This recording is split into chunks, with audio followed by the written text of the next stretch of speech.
Yeah. I love my HBCU. And boy, I love it, love it. I love it, love it.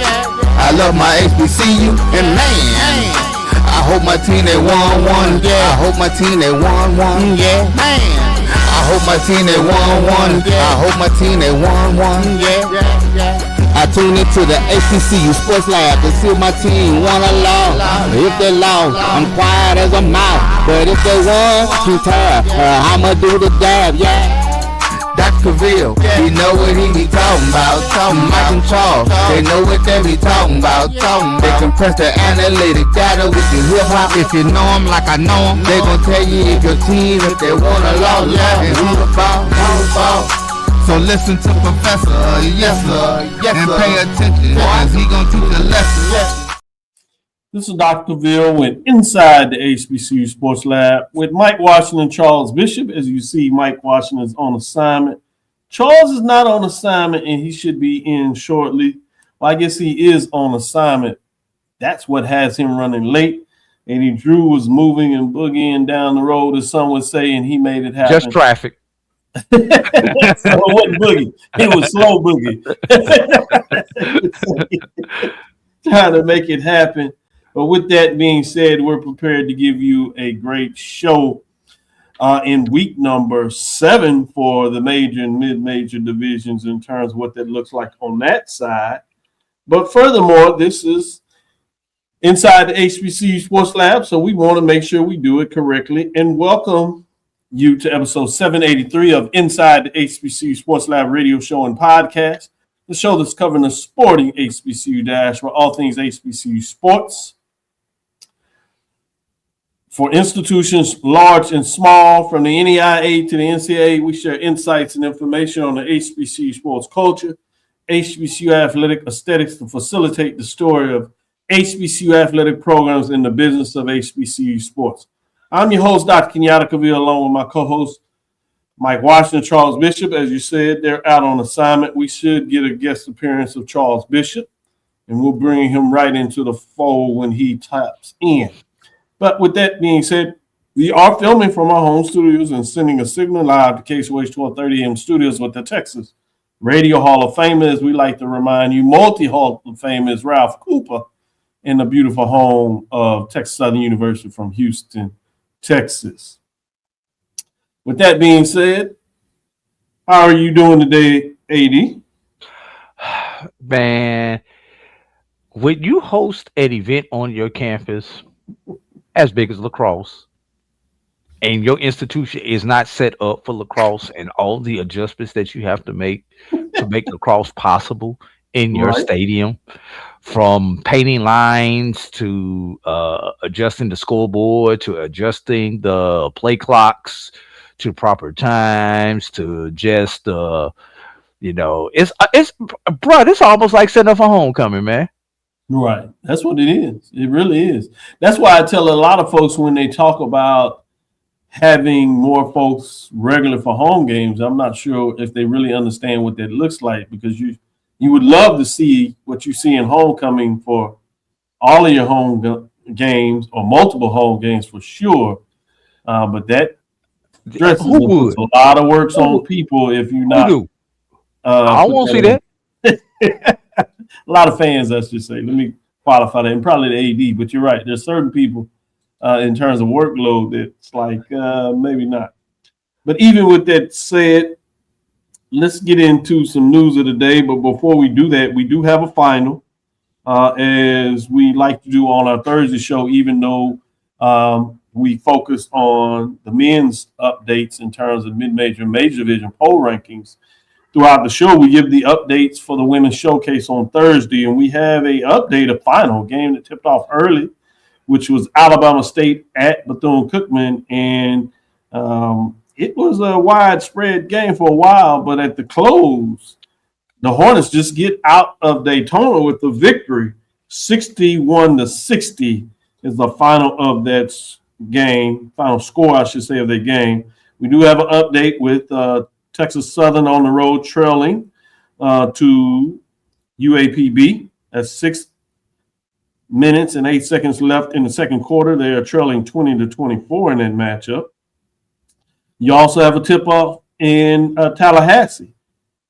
Second quarter, 7:28 to be left to be exact. And we have a close one. Alabama leads 12-11 in that matchup. So we'll give you a couple of other matchups and scores as they get going in some of these later tipped-off games.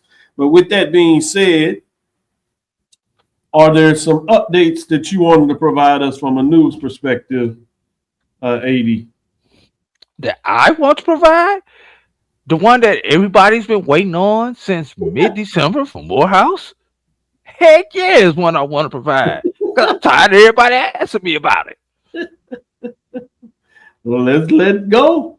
Yesterday, Yes. Morehouse has named Brad Sherrod, most recently the head coach at Texas Wesleyan, as the next head football coach of the Maroon Tigers. Sherrod, a veteran coach with more than 30 years of experience across every level of football, NCAA, FBS, FCS, and AIA, brings championship leadership, proven program development, and sustained success to his new role.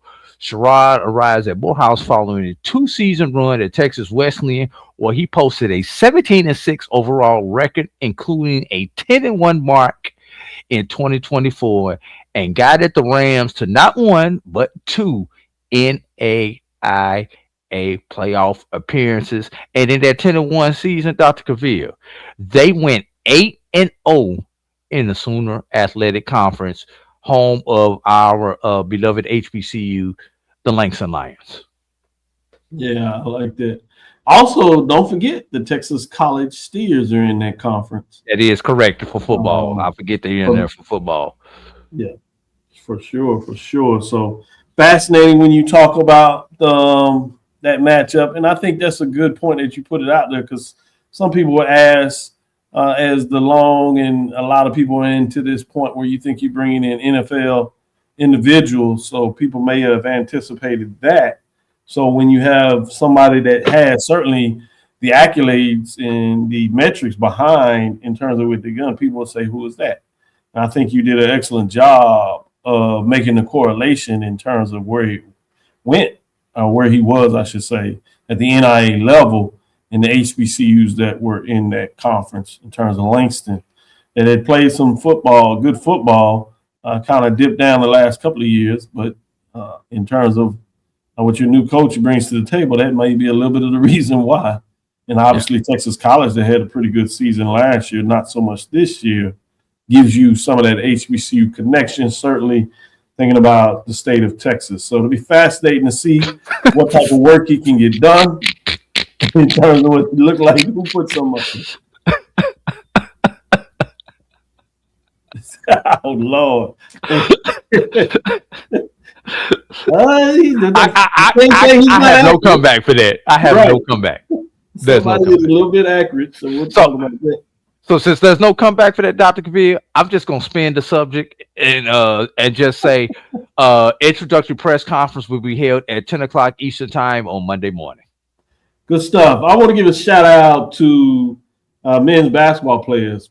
We got Dante Horn for Prairie View A&M Offensive Player of the Week. And then you have Deshaun Ruffin that continues to show out. He was Impact Player of the Week. And Jamil Motilib was Newcomer of the Week. And that's for Prairie View, Jackson State, and Grambling, respectively.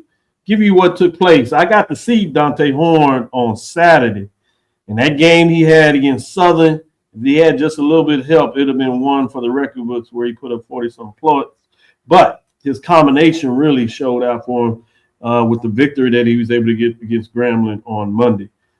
Southwestern Athletic Conference has tabbed Prairie View A&M's Dante Horn, Jackson State Deshaun Ruffin, and Grambling State's Jamil Multiple for the Men's Basketball Weekly Honors. Horn led all league scorers in points per game during the past week of competition. He averaged 36 points per game while pacing Prairie View A&M offensively. Ruffin was impressive this past week as he led Jackson State offensively. He averaged 26.5 points per game during JSU's outing against FAMU. And Bethune-Cookman, newcomer, as we said, was none other than Jamil who was a key contributor for Grambling State during this week. This past week of competition, he averaged 25.5 points per game to go along with 6 rebounds per game for the Tigers in terms of that matchup. So big news there for some players of the week. I certainly wanted to shout out because I witnessed that game on Saturday, and I was very impressed in terms of what that looks like. Didn't get the win, I must say that. But Prairie View lost 87-82. Very entertaining matchup. But Horn went 14 for 25 on the field goal, Drew, 14 to 16 from the free throw, and scored 46 points in that match. Yeah. Let me ask you this, Dr. Cavil. Sure. Anybody on the D1 level going to challenge Deshaun Ruffin for Player of the Year? I mean, he's got to be the number one person for SWAC Player of the Year, but I'm talking about anybody from the MEAC or Tennessee State that can challenge him for Player of the Year. Tennessee State has a couple of players that can challenge him. That was the key word you said, challenge him. So I will talk about Tennessee State has a couple of players, obviously, and they're in the mix in terms of whether they're getting done there in terms of those teams. You have Harper over there. He is just averaging 17.6 per game, but they're winning and playing really well. Then I think at this point you got to sneak in and look a little bit of Howard. Howard has come back and playing some really strong basketball at this time. So you probably could take somebody off their roster. We got Bryce Harris. Harris. Yes. Or Bryce Harris, that has been all world for a while. He has 17.3, but he is shooting 47.7 field goal percentage and 79.1 from the free throw line. So those are some guys I think you want to look at from a broader perspective. And now with this past weekend, in terms of what Dante just did, at least you got to give him a nod. If he can do anything like he did in those matchups, he'll at least close the gate.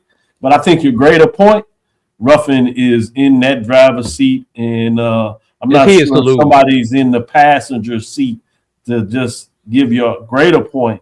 Now, I'm not sure if anybody's close. A couple of people in the back seat in terms of what that looks like.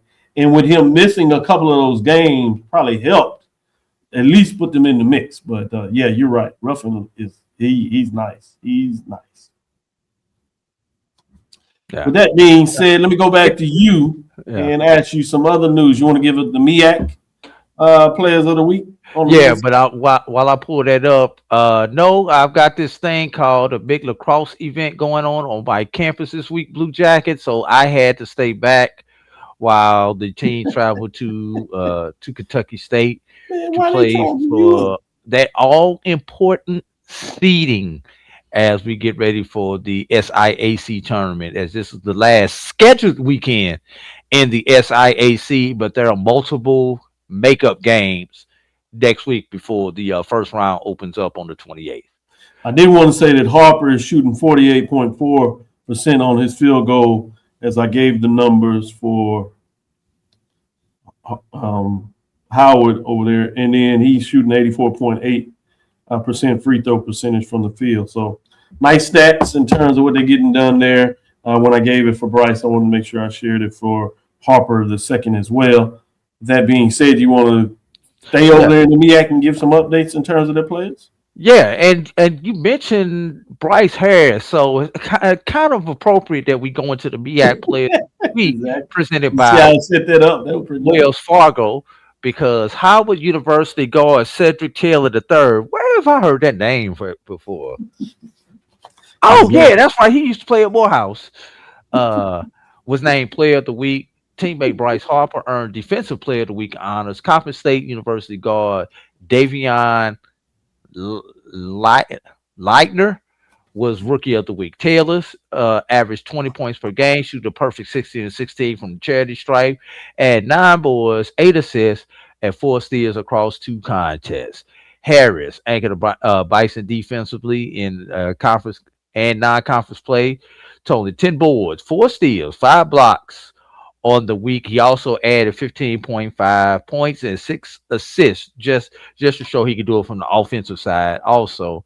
And Leitner, 4 rebounds, 4 assists, 1 block, and 15 minutes of action over North Carolina Central. Good stuff. Good stuff. Let's take our first break. We'll come back on the other side and get into the mid-major division, if you would.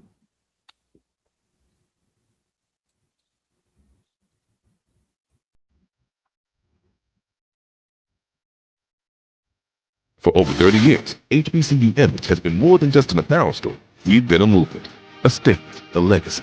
We celebrate the pride, the purpose, and the culture that make historically black colleges and universities legendary.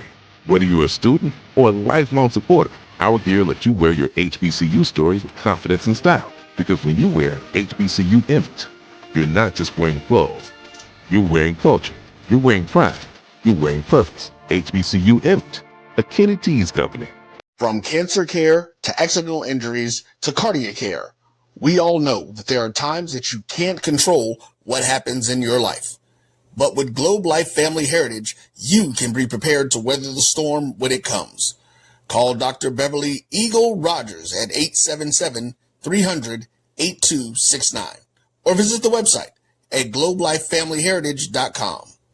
With over 25 years of serving communities, Dr. Beverly Eagles Rogers is here to help you and your family through difficult times. Dr. Beverly takes pride in Globe Life being one of the few companies that returns 100% of premiums to clients that stay healthy. So for more information, call Dr. Beverly Eagle Rogers at 877-300-8269 or visit the website at globelifefamilyheritage.com.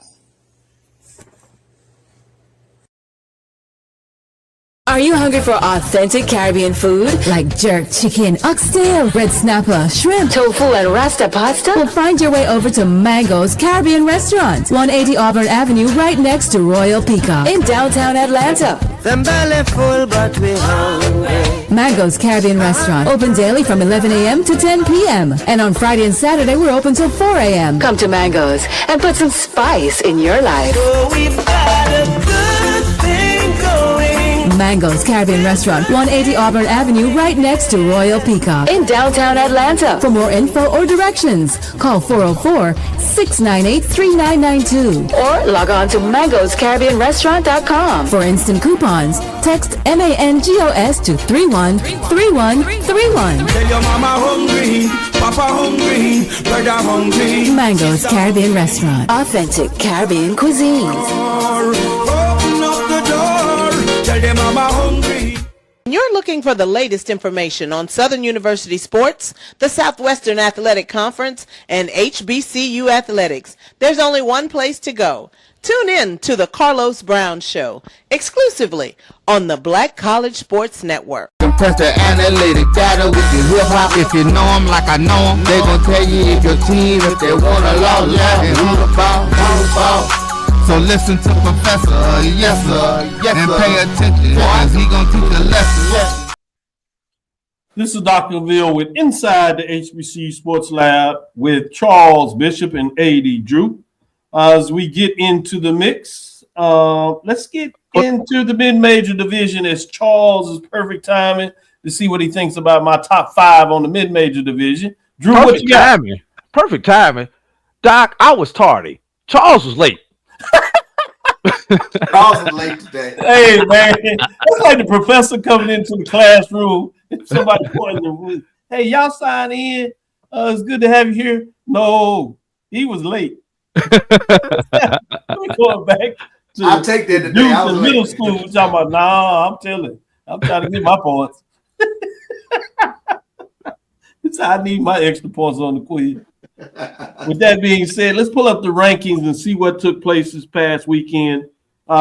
We did have a game yesterday for those that may have caught it or may not have caught it, where you had South Carolina State taking down North Carolina Central. So when we get into the major division for the next segment, that will not be reflected. We had a couple of games played at the mid-major division, so keep that in mind as we get into the rankings for week number 7. We do these rankings after Monday's games is the shutoff date usually. Sometimes we spread it out and maybe redo the rankings. But this week, with the schedule I had, it was not to be. With that being said, let's look at no one dropping out. So we don't have a lot of changes there. We do have some receiving votes. This may get a little monotonous in terms of boring because there wasn't quite a lot of changes, to be frank with you. You had Morehouse Maroon Tigers sit at 15-9, 15-5. Again, that's since Monday. Clark Atlanta Panthers sit at 18-7, 15-6. Half a game behind Morehouse. Well, with that big win that people are still excited about from last week. That, again, if you did not see last Sunday's show, you got to go check it out in terms of checking out that shot at the end of the game. The way they broke it down with pictures, and one young student, actually, his picture was really admired by a lot of folks, including A.D. Drew and Brian, in terms of what he was able to get done. So I want to shout him out. A.D. Drew, you have his name again? I forget. Marquise Bragg, B-R-A-G-G. Somebody named Bragg who works for a Rattler. Who'd have ever thunk that? Makes a lot of sense, doesn't it? Florida Memorial Lions, 17-8 and 8-9-4. Tougaloo, Mississippi Tornadoes, 16-8, 10-12. They did jump in the poll. They were not in it last week, so slowly getting it done over there in Tougaloo. Yeah. Knew it wouldn't be but so long before you could hold them back, right? They're rolling now. So let's get in the top 5 to see what that looks like. And you'll see some usual refrain as we get through this and why I said it might get a little boring for you. Fayetteville State Broncos sit at 18-6, 12-2, 39 points. They were ranked number 5 last week, and guess what? They stayed in the 5th position. Moving us to number 4, we have the Miles Golden Bears. They sit at 18-6, 16-6, 44 points.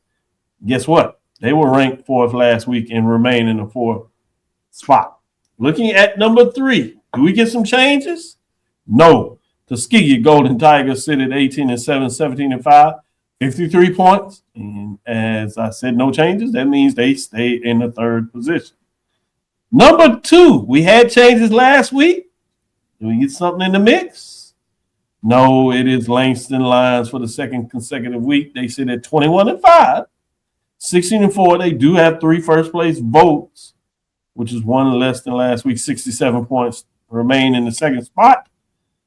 Just holding down that number 1 spot. Virginia Union Panthers sit at 23-3, 12-2, and they rolling 7 first-place votes, 79 points, and they remain at the number 1 spot. Charles, do you have any headache this week in terms of mid-major for week number 7 in terms of the top 5 particularly? No real headache. Shout out to Coach Eric Strathers at Tougaloo, receiving some votes, well-deserved. Tougaloo again, like you said, they're making some waves. The question I did have in regards to the SIAC. Oh boy. The balance of power. Is it in the East or is it in the West? You want to be honest with you, Charles? Yeah.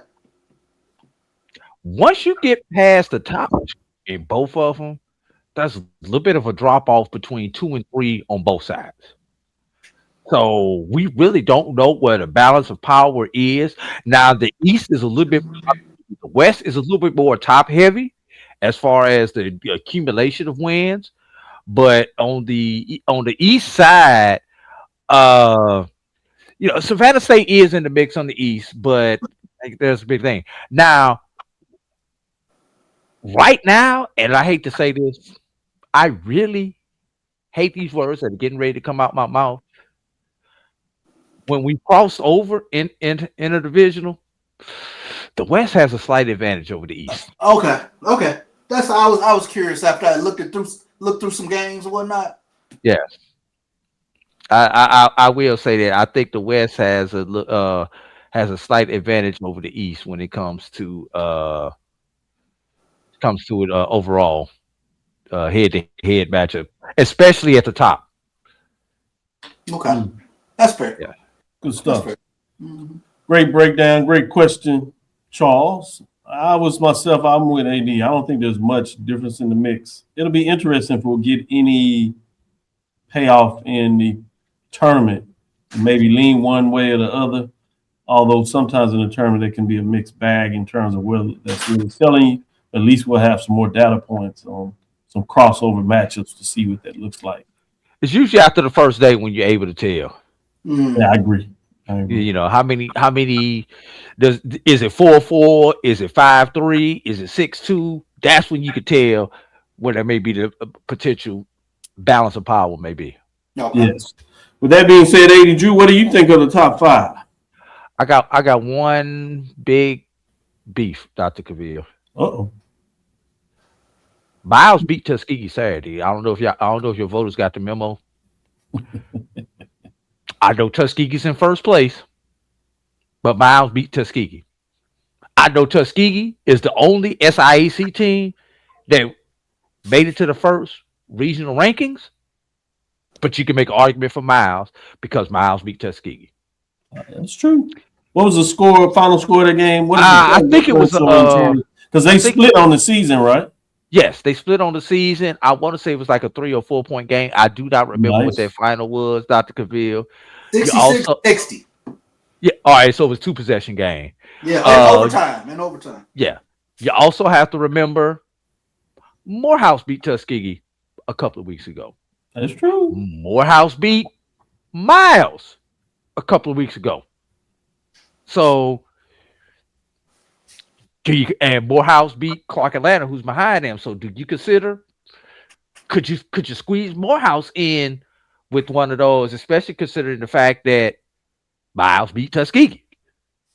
Yeah, can we get a shout out and a hope for a Final Four which features Miles, Tuskegee, Clark Atlanta, and Morehouse? Can I say once again? It won't happen in the SIAC. I'm really going to give myself a But if you want the ideal matchups in the Atlanta metro area, yes, those are the 4 teams that you want to see. Oh, you're right. In that. You sure right. And if the women's teams happen to also be involved, I haven't seen this new arena that we're going to be playing this tournament in, but that arena might be sold out if you get some combination of those matchups in the rankings. And quickly, Dr. Cavil, Langston last NAIA rankings was number 8 nationally on the Division II level, because the first rankings that come out in Division II, they just list the teams. They don't give you the 1 through 10. In the Atlantic region, both Virginia Union and Fayetteville were ranked. And in the South region, which is where the SIAC is, only Tuskegee was ranked, with Miles, Clark Atlanta, and Morehouse, just all 3 of them just outside the top 10. That's good stuff. Great comment. All right, let's take our next break. We'll come back on the other side, and we'll try to do it again. This time, we'll see if we get any changes in the major division. It is a little different on that side of things because we had one of those weekends where if you are a team that was winning, nothing went right. With that being said, the only thing that went right is it went not right for everybody. It'll be interesting to see who is number 1 in the major division. So as we're doing this, those that have their opinions, share. Who do you think will be number 1 in the major division? That being said, we'll be right back after this break as Charles is chuckling a bit and he's ready to get into it because he seems like he might be a little bit surprised. With that being said, we'll be right back after this break. They get the cheat notes. They get to see it a little bit. From cancer care to accidental injuries to cardiac care, we all know that there are times that you can't control what happens in your life. But with Globe Life Family Heritage, you can be prepared to weather the storm when it comes.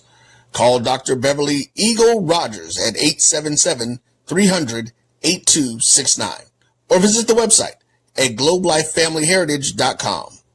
With over 25 years of serving communities, Dr. Beverly Eagles Rogers is here to help you and your family through difficult times. Dr. Beverly takes pride in Globe Life being one of the few companies that returns 100% of premiums to clients that stay healthy. So for more information, call Dr. Beverly Eagle Rogers at 877-300-8269 or visit the website at globelifefamilyheritage.com. And we have to fund our kids in these colleges, and we have to make sure. Press the analytic data with your hip hop. If you know them like I know them, they gon' tell you if your team, if they wanna lose, and who the ball. So listen to Professor, yes sir, and pay attention, cause he gon' teach a lesson. Charles, we're gonna get into it, but before we get into it, I'm gonna do another tease. We do have 5 HBCUs playing women's basketball game. Well, actually, I guess it's 9 HBCUs, 4 games, if you would, and then 1 in the OVC. In the OVC, you have a nice one going on. It's even 66 with 5 minutes left in the fourth, with Tennessee State women hosting Lindenwood. So you'll see what that turns out to be and keep you up to date as that goes to close. But on the other side, we have a couple of games that are at halftime. It looks like one is starting back up. As we open up the show, we had an early matchup in a final. We had Alabama State defeating Bethune-Cookman. They were leading for most of their game with a double digit, but it closed up, but they held on 61-60. As you open up Prairie View at Mississippi Valley State, this is the game we said that if Prairie View is going to get one, this was the game. They are at least in the mix. It's under 10. But on the road, that's tough. 17, well, it was 7. I think they got a chance at Jackson State. 17-26 with 5:56 left in the third. What you saying, Charles? They still host Jackson State. Yeah, Jackson State, I forgot, they've hit the struggle bus and a couple of players left, so that might be one that I can get a little interest in particular at home. Great point. You're right. I'm glad you brought that back to the fray. Things do change over a season, don't they? Alabama A&M is starting to pull away from FAMU on the road, 27-14. That's at half. You have also Texas Southern on the road at Arkansas Pine Bluff at the half, and Pine Bluff is leading 29-27. That might be another one, Charles, when you talk about that's the last home game, and another team that has hit the struggle bus in the negative has been affected by a couple of key players being lost on the season. So you're right. With that, maybe those are the games. Texas Southern is struggling. You're talking about teams that have lost a couple in a row as well when you're talking about Jackson. You're talking about Texas Southern that's lost 4 straight games. So you're right. Eesh. Tough. With that being said, let's bring it up for the men's side where we get in there as I teased everybody and see what they're thinking in terms of the rankings. We're talking about we did have one team dropping out, so you know that's at least going to change. UAPB that was playing some great basketball still had a solid weekend in terms of the competitive of their games, but they dropped 2. They go from 8-3 in the standings to 8-5. The good thing for them is everybody lost, so they still the same distance away from the top team, but they now are tied in second with about 4 teams in the SWAC. We'll get you that exact rankings after we go through this. So look at those teams that are receiving votes. What does that look like now? Jackson State Tigers got hot. They've won several in a row. They sit at 8-5, 52 points. UAPB is still in the mix. Golden Lions, they're 8-5 with 48 points. Southern Jaguar split. They're at 8-5 after a big win. They had a tough loss. Texas Southern, you see in the mix, gave them that loss at home. Went down to the last shot where a player got fouled. Southern Jaguar folks are still questioning their call. I said, hey, get used to it. This is what happens when you're down on the bluff. We just a little payback with the Texas 2 steps. You got away with one, not the other. Alabama A&M Bulldogs in the mix too, sitting at 8-5. So you see those 4 teams, 8-5, pushing for that 2 seed early in their tournament as we talk about how important that could be. Let's look at the top 5 where it gets interesting. Morgan State Bears are previous at number 2. Couple of tough losses. They sit at 6-3. They fall 3 spots, 53 points. at number 5. At number 4, we have North Carolina Central Eagles. They were 4. They fell a slot at 5, and as I said, they just lost yesterday, so they're actually at 6 and 4. So depending what they do Saturday and Monday, they may not remain in the top 5, or they might get right. Tough road loss, South Carolina State. Closed it late in the middle part of the second half, and then South Carolina State Bulldogs pulled away near the end of that matchup, just to give you some indication for those that didn't watch that. At number 3, we have Howard Bison. They were not ranked, and they are hot. They're at 7 and 3, 2 first-place votes, and jump all the way in.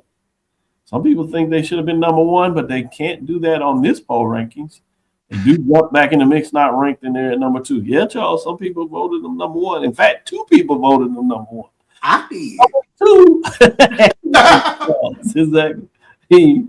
At number 2, what do we have going on? We have Bethune-Cookman Wildcats, which means we will have a new number 1.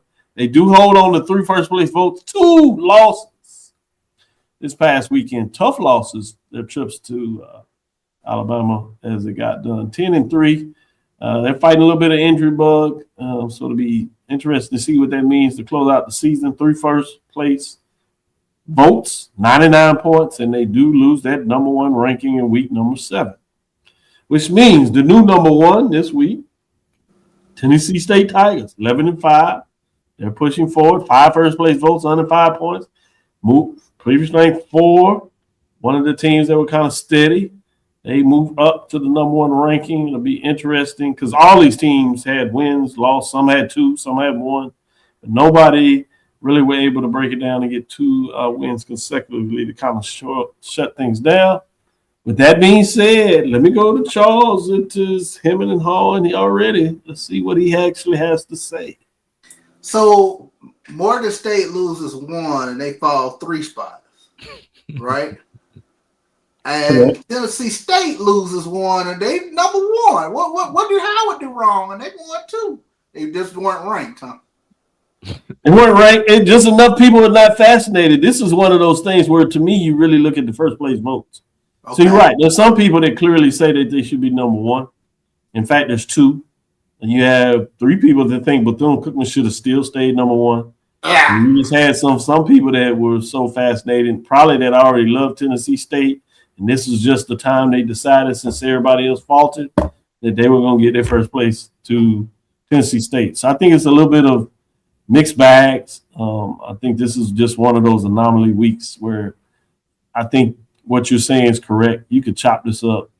I wouldn't have a problem with it. I don't think there's any clear indication in this week who's playing the hottest basketball. As we said, it's the first week in a while where you see teams split. I mean, literally, pretty much every team in the top 5 split, and a couple of teams having 2 losses. If it wasn't for the team sitting at 8 and 5, some of those teams probably had the biggest weekends, picking up 2 wins, but they were so far back, they just didn't have enough to push in the top 5. Yeah. With Howard, that has kind of been on a momentum. I think they've won how many in a row now? 2 in a row. 2 in a row. Mm-hmm. And I think 5 out of the last 6, 2 in a row. Yeah, 5 of the last 6. So that's probably where you get a little bit of momentum there. Make the argument. Anything else concerns you in this poll ranking, Joe? Is this the late season Texas Southern push? I saw they were receiving votes. So so many of these teams, you kind of look, I mean, it's sort of, Jekyll and Hyde. So I just, the SWAC right now is so tough to predict week in, week out, who's doing what. I mean, I thought at one point Pine Bluff was playing the best ball. At one point I thought Southern was playing the best ball. Definitely Bethune-Cookman, but then we had a couple of weeks where FAMU was in the mix. Prairie View started off looking like jumped out hot. So they hot. Prairie View jumped that hot. So, it's just one of those years where it's probably going to be who's hot the last part of the year at the right time. One at the end of the season to close out on the regular season championship, and then certainly in the tournament to see who gets the bid. So it should be a good one. And then not so many teams. A&M is playing some good basketball. Alabama A&M. Yeah, A&M playing good basketball. But what jumps out is there are so many teams that have given up double-digit leads. So it's hard to get a fix on who's who. Like when Southern was up on Texas Southern by 18 this past week, just did not see Texas Southern getting back in that game. And sure enough, not only did they get back in the game, I think a little bit of controversy at the end with the foul, but that was big, and you don't know how a team could ride the momentum of a win like that to kind of get things up and going. So, good point. Yeah, it's just something about the 3-point shot in the college game these days where, 15, 18-point game to me is not different. To be a little safe, you need to be around at 23, 25, where you really feel comfortable about a lead. Eddie Drew, what are your thoughts in terms of the top 5? What direction are you going? This is completely random where I'm going to start off with, Dr. Cavil. I love it. But 2 of your top 5 are private schools. I don't know why that just popped into my mind. Yep. With Bethune and Howard, the one private school in the MEAC, the one private school in the SWAC, that's are right. in our top 5. Like I said, I don't know why that just popped into my head. But that's a good one, though. Anyway, what I find interesting, Doc and Charles, is especially when you see what happened this weekend in the SWAC and in the MEAC, throw out Mississippi Valley in the MEAC, in the SWAC, throw out Delaware State in the MEAC. Everybody is within 1 weekend of relevancy. Yeah. Because everybody is bunched up. Your top team in the MEAC, 73. Your number 7 team in the MEAC is 4-6. That's 1 weekend, and that whole thing can flip. That's right. Yeah. Let's go to the SWAC. With Bethune coming back to the pack last weekend after laying an egg in Mississippi. They're 10-3.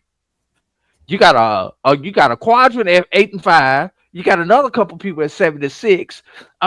Your number 11 team is 5-8. Yeah.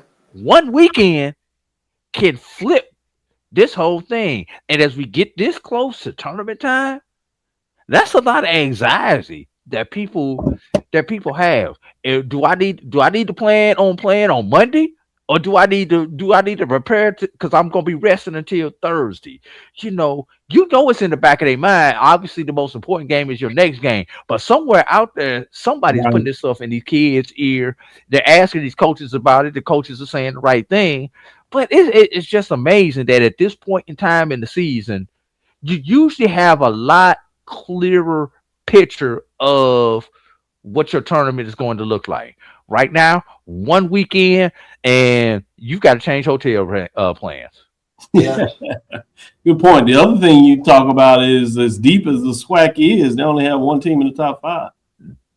It's one of those weeks, and I think some of that will play out because the MEAC plays each other so much in terms of a smaller roster site. So I think it'll at least even out with 2-2. But at this point, for week 7, just to give you some indication, to both of y'all's point, just how funky things are right now. You have 3 of the MEAC teams in the top 5 and only 1 SWAC team with Tennessee State being the 5th team in there. So intriguing this week number 7 when we break down the rules. With that being said, we'll come back on the other side, give you a scoring update. We'll get into some matches this week now that things are looking fun and see who may be on this. Sneaker shop.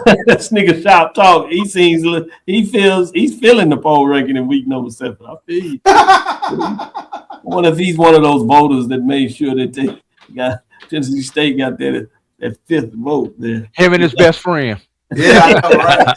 Him and his With that being said, we'll take the next break. On the other side, I also have an article that I want to read that goes back to 1966 in February of that year.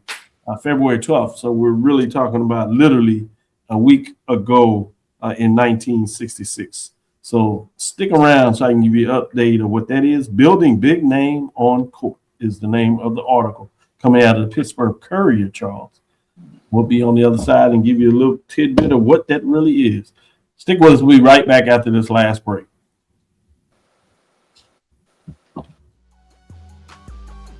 This is the Dean of the College of HBCU Sports, Kenyatta Cavil of Dr. Cavil's Inside the HBCU Sports Lab with Mike Washington and Charles Bishop.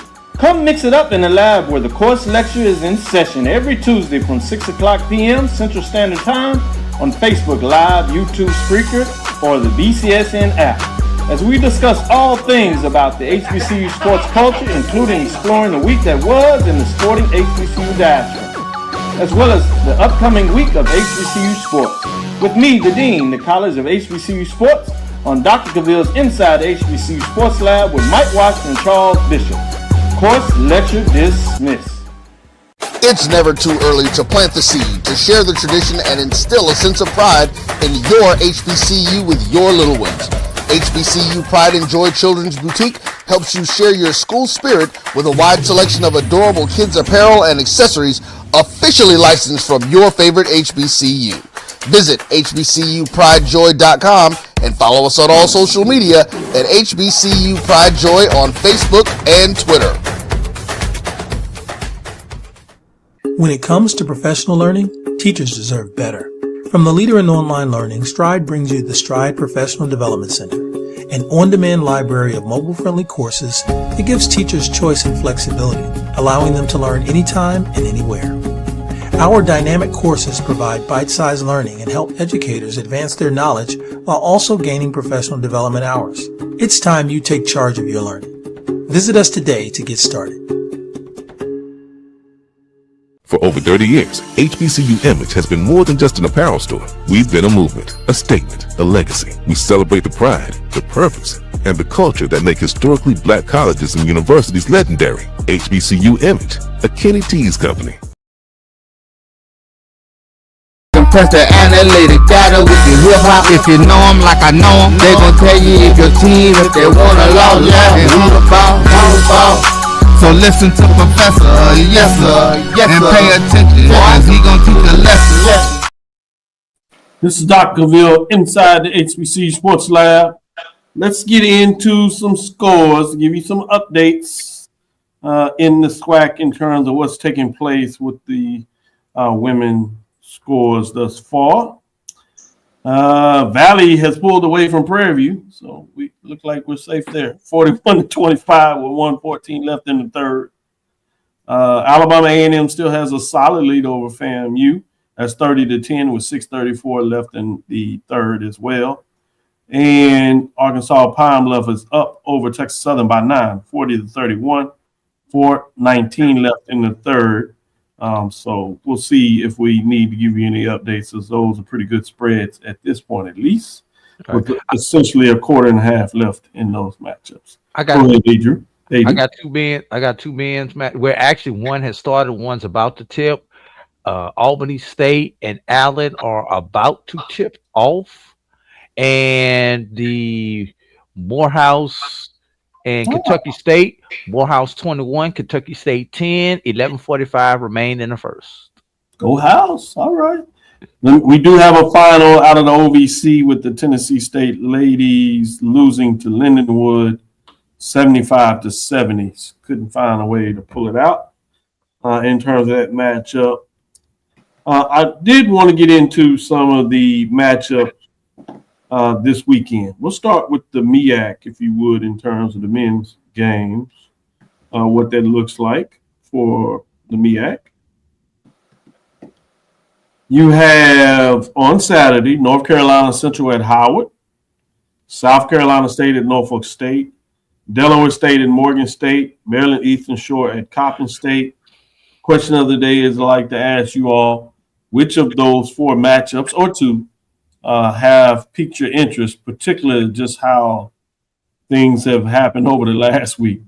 Charles, which direction are you going with that in mind? It is a little harder. Yeah, I would. I think actually one that's kind of intriguing to me is South Carolina State, Norfolk State, and obviously Central and Howard. Though those are the intriguing ones to me this weekend.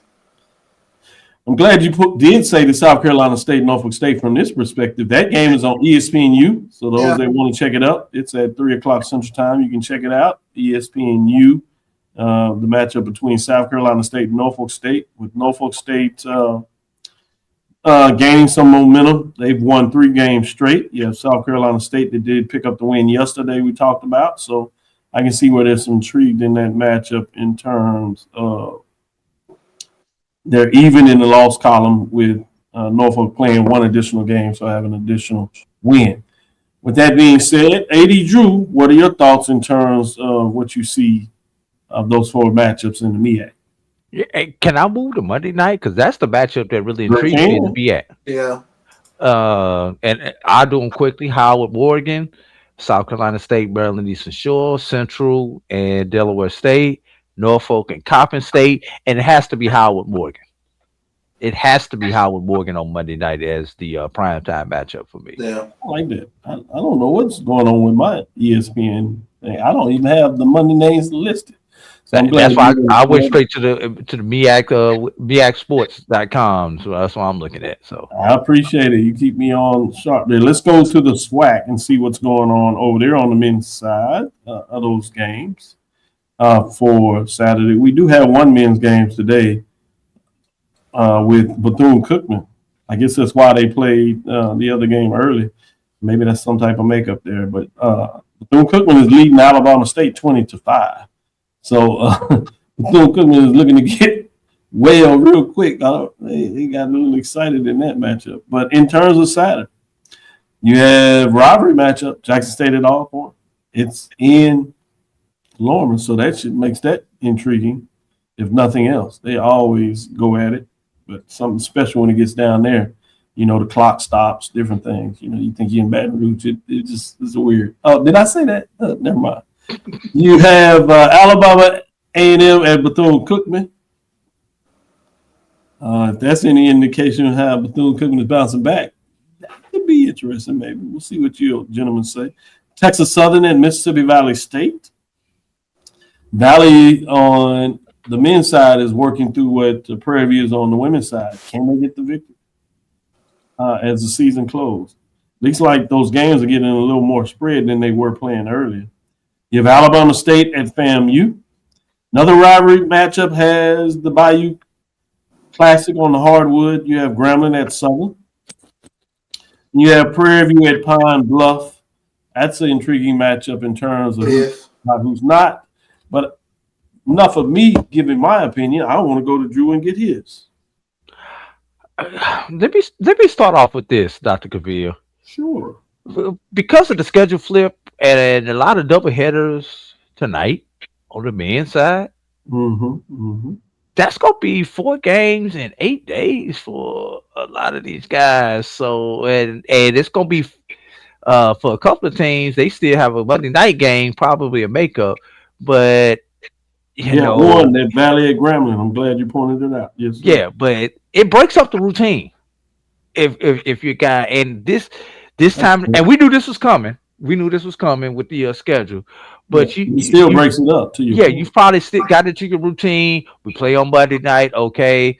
We travel back Monday, Tuesday's probably my off day.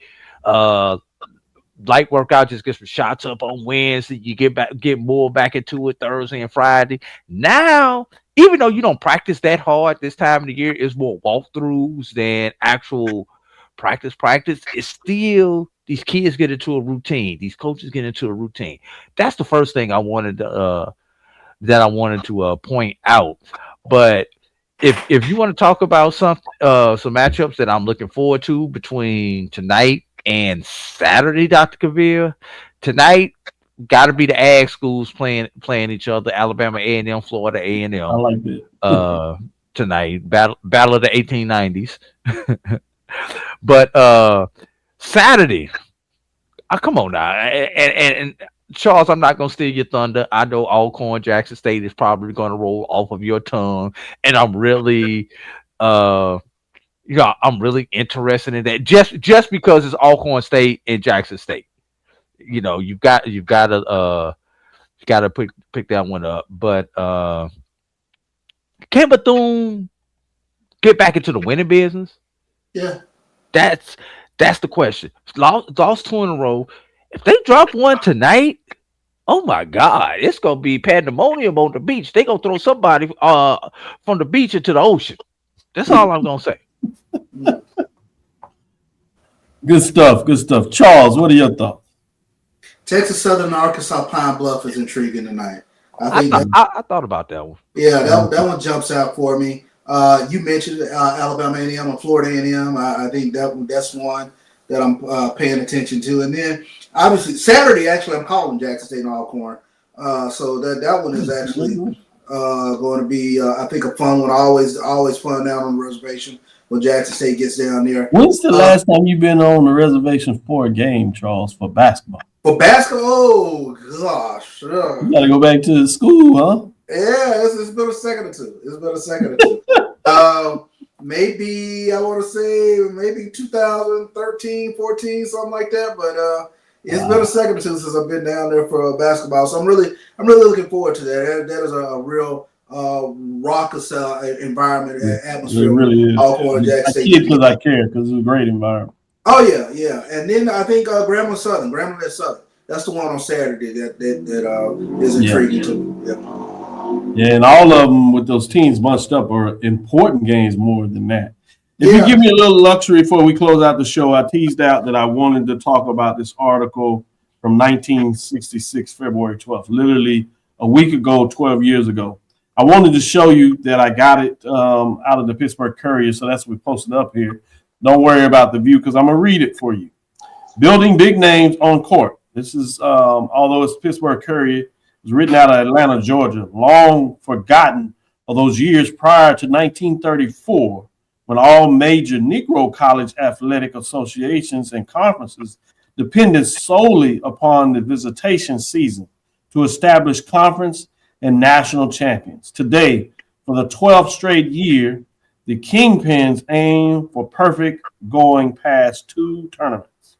The first hurdle, of course, are the respective conference tournaments, not merely for the Big Four, CIAA, Central Intercollegiate Athletic Association. They had changed their name in 1950 from color, so this is just 16 years after that. 60 years ago from last Thursday, to be exact.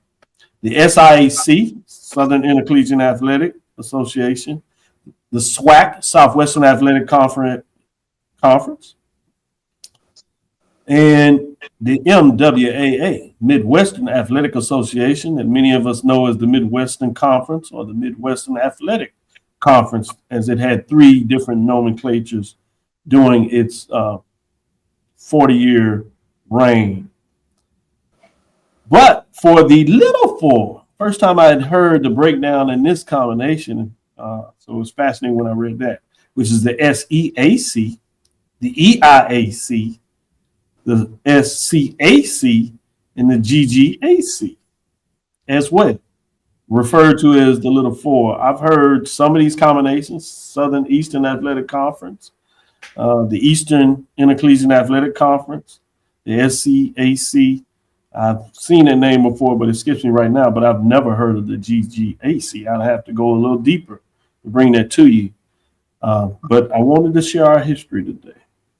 Hence, at this season, the form sheet makers began looking around for the successful forces by way of their records, to wit, schools, win-losses, what they have, Cheney, Teachers College, as they were calling it then, Pennsylvania. We know it as Cheney State now, 17-11.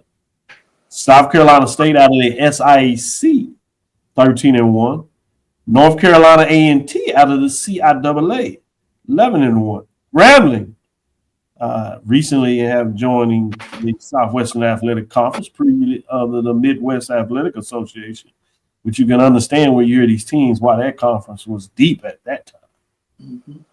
They were 16-2, Grambling was. Tennessee State wasn't always independent. They were in the Midwestern Athletic Association, people forget. 12-2. Jackson State, as they joined the Conference of Southwestern Athletic at the same time Grambling did in 58.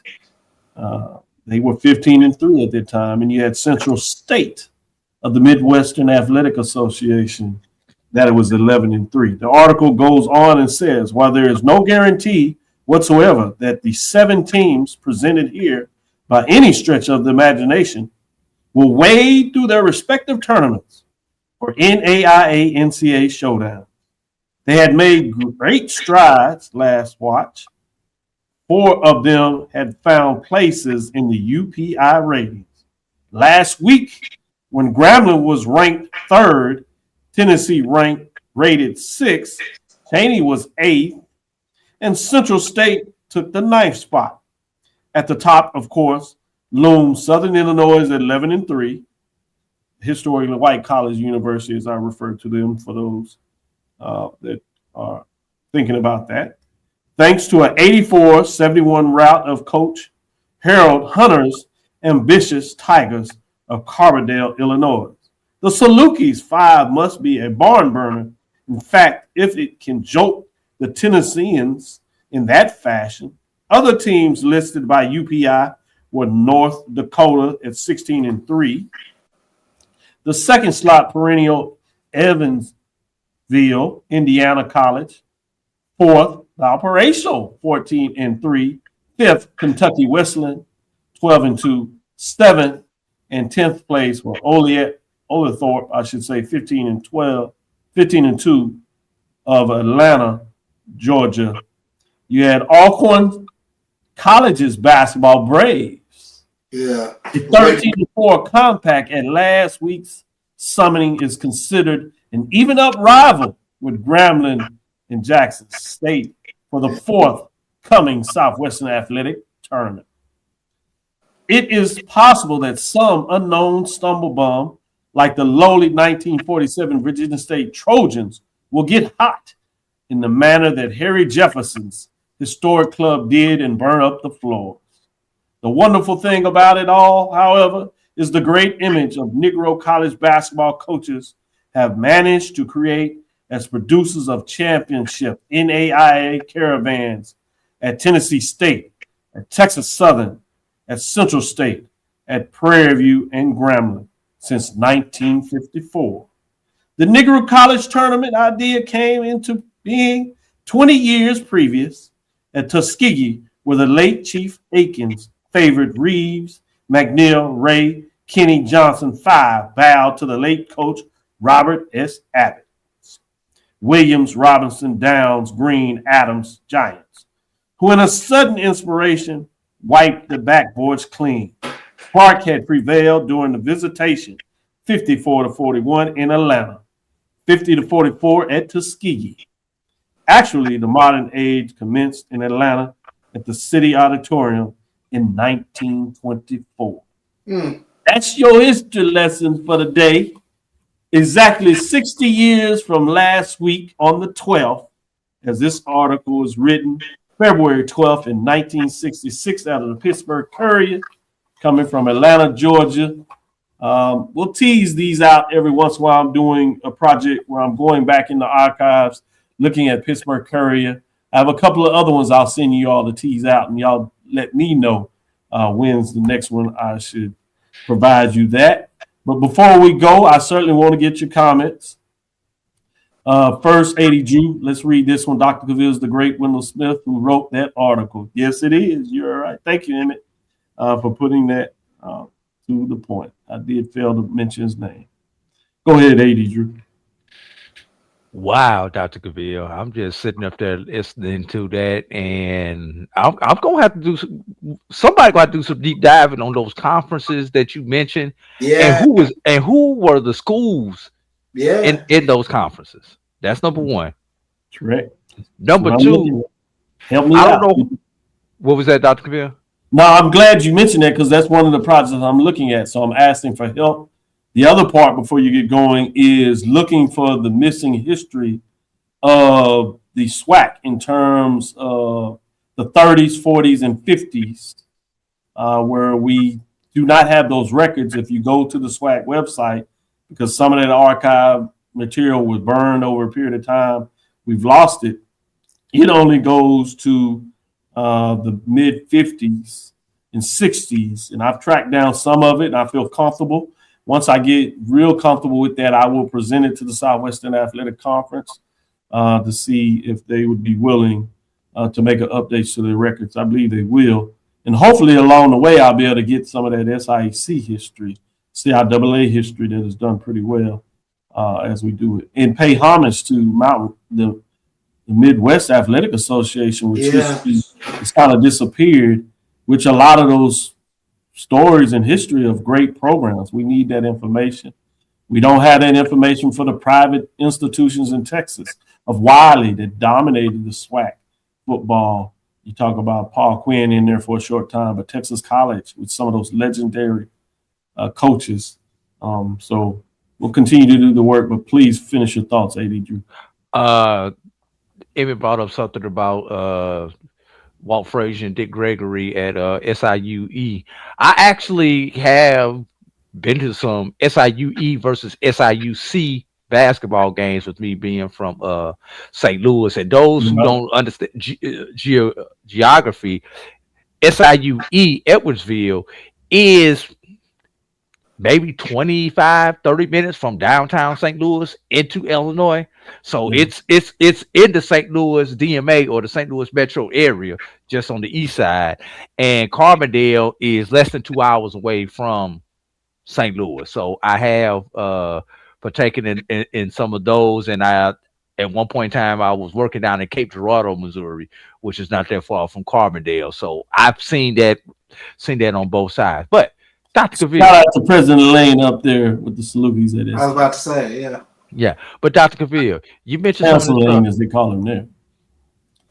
I don't know who when I got to Morehouse, I was so pleasantly surprised when they showed me the archive room that they have in the athletics department at Morehouse. And one day, Dr. Cavil, I just went down a rabbit hole. I was in there looking for something. I don't remember what it was.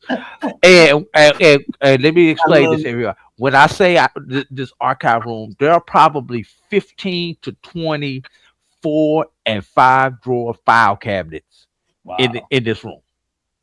And I'm not even talking about the crates and stuff. I'm just talking about in the file. Some of these file cabinets, I still have not been able to jimmy the lock and get the drawers open to pull them out.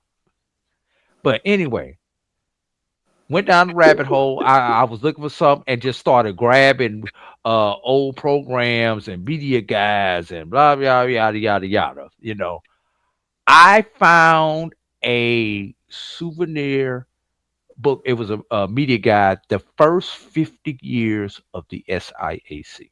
Oh wow. 1963. Yeah, I need that. And then I found something from the 75th of the SIAC. Wow. I looked, I went through, I saw that we had multiple copies of both of these publications. I immediately, well, not immediately, but next time I saw some the appropriate person from the conference office, I put a copy of them in their hands because we had multiple copies of them in our file cabinet. If it would have only been one copy, I would not have let it go. But since we had multiple copies, I'm like, y'all need to have this at the conference office. Yeah. So I understand where you're coming from, and I could get you some of that SIAC stuff just based on what I was able to find at Morehouse. And shout out to whoever was there before me and the multiple people who were there before me who maintained those paper records while I work to make sure that stuff is maintained in a digital space now. Good job. Great job. Great. Just to do that. Charles, we'll let you have the final thoughts on this. Fascinating history. And I'm sure, sometimes you just got to uncover that stuff in people's attics. I was home maybe last year and saw an old Midwestern Athletic Conference media guide from when Jackson State was in that conference. My cousin had played in the 50s at Jackson State and was fascinated by that. And then, of course, the time I spent at Texas Southern, I just happened to be in the library down in the basement and saw the 1952 trophy, and everybody knew that it was over there. So, it was just fascinating sometimes to uncover that history, and it's important for it to be documented. I'm glad that you're on a project now to save that history and present it, and so that we can tell the story. That is very important. Thank you, Emmett. Because I've just heard so many stories about Big John Merritt, and then there's a pipeline from Kentucky to Jackson State, especially Kentucky State to Jackson State. Yeah, that triangle, if you would, between Kentucky State, Jackson State, and Tennessee State. Tennessee State, Kentucky State is fascinating, particularly when you think about both of them being in the Midwestern Athletic Association. That is quite fascinating there.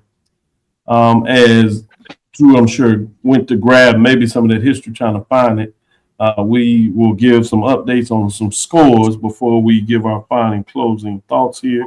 On the men's side, we do have Bethune-Cookman up over Alabama State 40-26. That's with 3:43 left in the first half. Let's look at the OVC to see if that game started yet with Tennessee State. No, it's scheduled to start at 7:30. We got a little time before that tip off. It's pretty cool. So let's see. Oh, yeah. Yeah, that's it. That's it. The Golden Jubilee, SIAC. Wow. 1913 and 1963. Yeah, I need a copy. Let me get a copy. Just do color copy. I'll be doing me just fine. Women's scores. I knew he was going to do that, and that's why I want to make sure we save some time for you.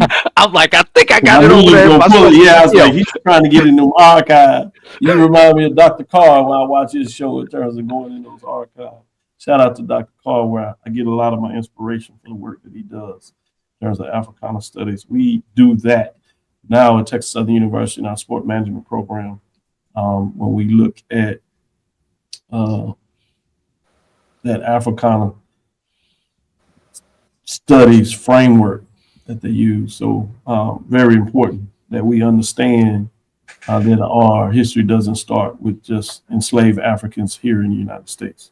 But with that being said, we have Alabama State, Bethune-Cookman, as I said, it went final 61-60. Mississippi Valley State is over Prairie View 65-43, big now with 42 seconds left in the fourth, so that's over. Alabama A&M is starting to pour it on FAMU 40-27. There's 9:15 left in the fourth. That has tightened up a little bit in Pine Bluff with Texas Southern at 50. Pine Bluff still leads the Golden Lions 55, but that is 5:37 left in the fourth. I am Dr. Kenyatta Cavil, the Dean of HBCU Sports, coming from inside the lab in the College of HBCU Sports with Mike Watson and Charles Bishop. Again, we want to thank you for listening to Dr. Cavill's Inside the HBCU Sports Lab with Mike Watson and Charles Bishop. That's every Tuesday and Thursday at 6 o'clock Central Standard Time. Obviously, you see us many of the times with AD Drew helping us drive this ship as we want to give you not only the business of HBCU sports, but as you know, the history of HBCU sports as well. We look forward to next week as we discuss the latest news in the lab. Follow me, Dr. Kenyatta Cavil, on Threads, Facebook, and Instagram. That's DrKenyattaCavil, inside the HBCU Sports Lab 1. That's on Facebook. Inside the HBCU Sports Lab on YouTube. Dream big and continue to move forward. We will have some updates on the Ben L. Cavil Senior HBCU Football Award. I found some more documents. I found out that Big Ben also called some of the legendary games, was the lead referee as well in the Turkey Day Classic known in Texas between the segregated high schools of Jack Yates High and Wheatley.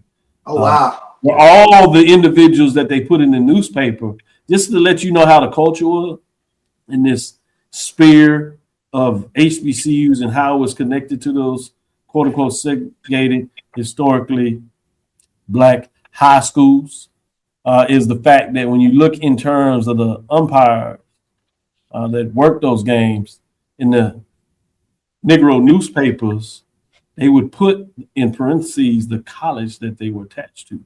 So you have Texas College, you have Hampton and Howard connected with them calling this high school interscholastic football game that was legendary, that had some of the largest crowds in history at that level.